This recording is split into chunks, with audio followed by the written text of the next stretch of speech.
Stories are different shades of grieving. My name is Osadimibi, and every week I will tell you a short story written by a Nigerian writer or author. That's the long and short of it.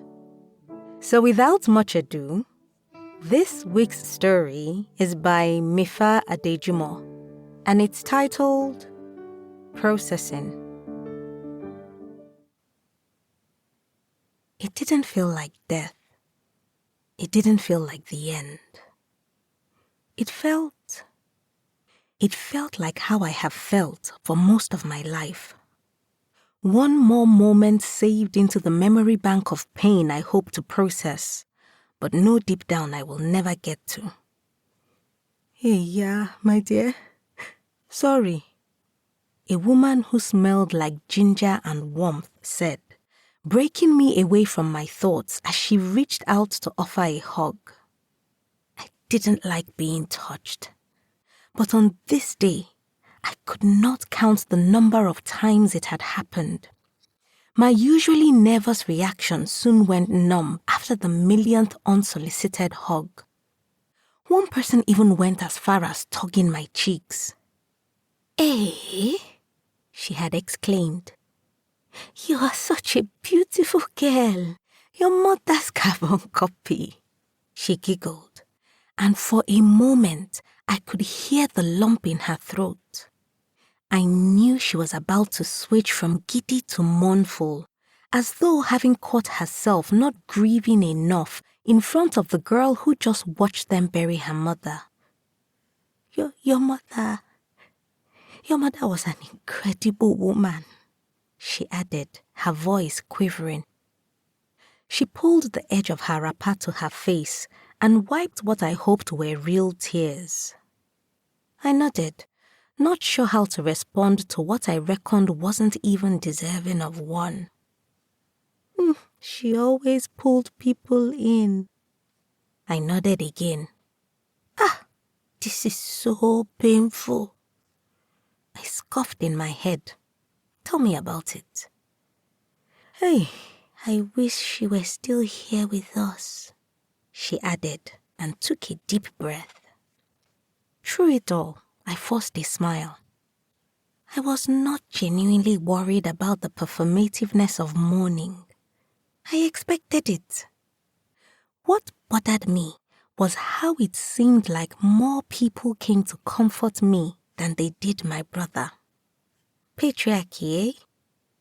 The thought crossed my mind, and I smirked. I had been on my feet for most of the burial procession. I was exhausted, and to not dwell on the thought of losing her so much, some part of me was already thinking about getting back on the road to Lagos and heading to work. Yet, for every minute I was about to let my thoughts drift away from her, someone walked up and reminded me. It irked me. I was her daughter. She was my rock. I didn't need reminding that one of the best things to ever happen to me was no longer here. I wouldn't be able to hear her cackle when she saw something funny on TV and tried to point it out to me. I couldn't listen to her tell me incredible stories of her youth and how she met our dad. I won't get to feel the warmth of her hugs, the only one I never felt uncomfortable receiving. I missed her more than I could ever say in words or express through tears. I missed her so much. Crying for her felt too futile because eventually tears stop. I missed her so much. Even an ocean of tears would not be enough to express the hurt. And I was hurting. Maybe they knew, but not in the way they expected. "Hey, look at you, Miriam." Another voice broke through my reverie of painful metaphors. It was a male voice. A man not as old as my father, but old enough. He flashed me a familiar smile. "I remember when you were so little," he He gestured with his right hand as though petting an invisible child on its head. I smiled. "Thank you, sir. Thank you for coming, sir." He smiled and shook his head. "I am so sorry for your loss. Your mother was..." He paused, sighed, and smiled again. "I am truly sorry for our loss." And then he walked away.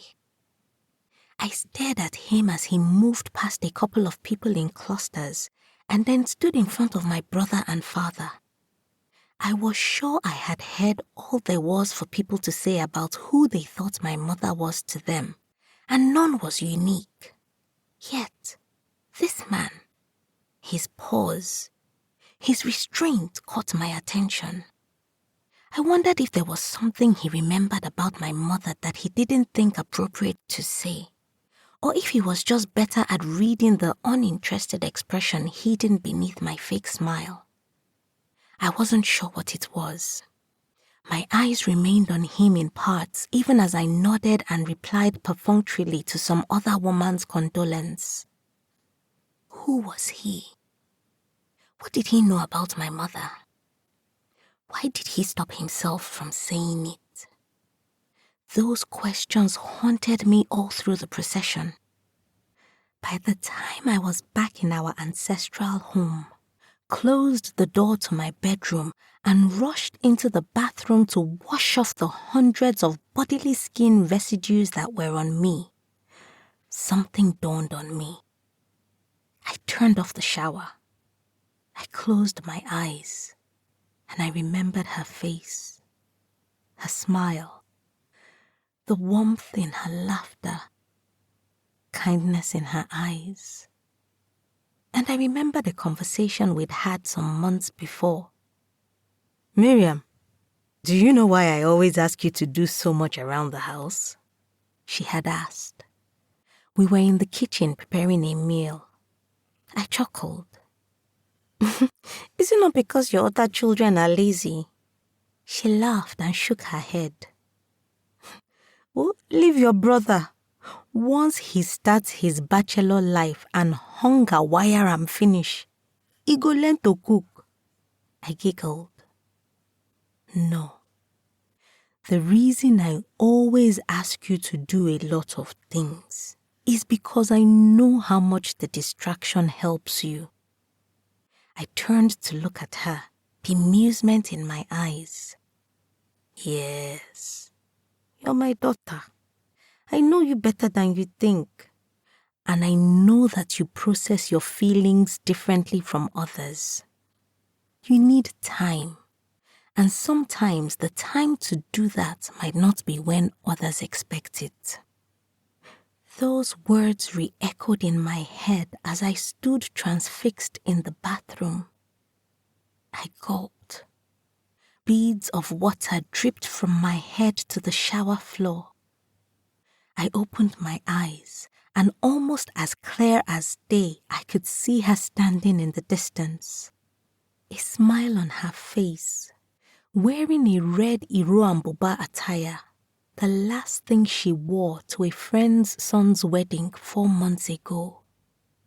I realized in that moment that somehow she had sensed my discomfort during the procession, and through whoever that strange man was and what he did when he didn't finish his thought about her, she had managed to do what she always did: keep my mind busy enough to not have felt the time pass by so quickly until I got home. I closed my eyes, and for a moment I imagined her warm hug washing away the stickiness of all the other hugs I got. I missed her dearly, far more than any amount of mournful tears would communicate. And just then, those tears came.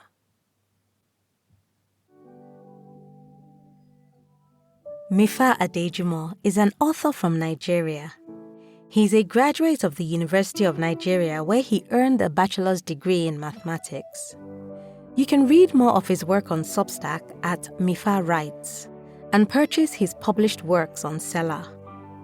You can connect with Mifa on X at Mifa Unwabo or on Instagram at words_from_mdota. Details and links will be in the episode description. If you've got a story you would like to be featured on this podcast, or a published book you want to make into an audiobook, I would love to hear from you. Send an email to info@osademebi.com or send me a message at Osademebi on either Facebook, Instagram, LinkedIn, or X. I look forward to collaborating with you. And if you've enjoyed this week's episode, please subscribe, leave a review, and share this episode with that one person you know will enjoy listening. Tell them that stories are a good escape for a few minutes each week.